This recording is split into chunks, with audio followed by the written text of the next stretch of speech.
Rule 112, Preliminary Investigation. An inquiry or proceeding to determine whether there is sufficient ground to engender a well-founded belief that a crime has been committed and that the respondent is probably guilty thereof and should be held for trial.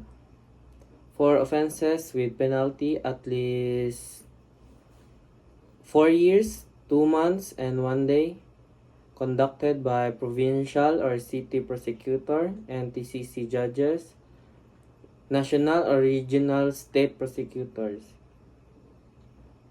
Next is DC 020, strengthening case build-up, reasonable certainty of conviction as a standard of higher than traditional probable cause. Implemented evaluation stage before PI or inquest for serious offenses.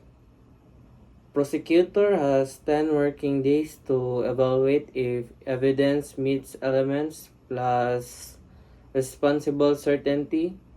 If yes, certify and docket for PI, and if not, instruct complainant or law enforcement agency to argument evidence or close case.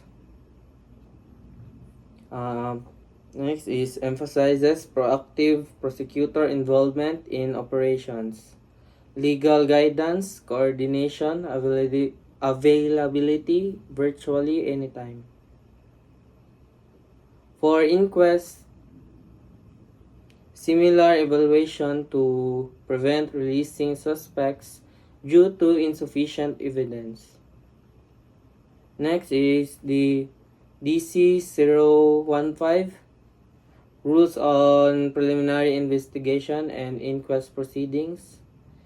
Establish rules for preliminary investigation and inquest proceeding under DOJ NPS effective in 2024. Preliminary investigation is required for offenses with penalty of at least 6 years and 1 day.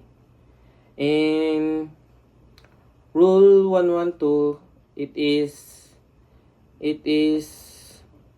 4-1, but here there is this is at least 6 years.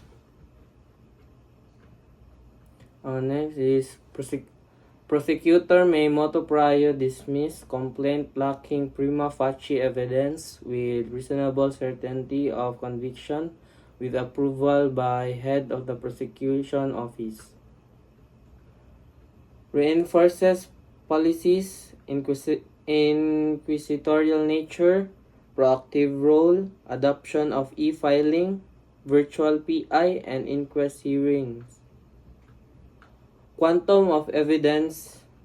Evidence must be admissible, credible, preservable, and if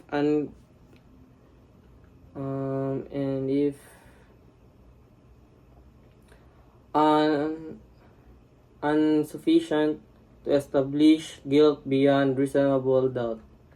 Summary evaluation using counter affidavit included.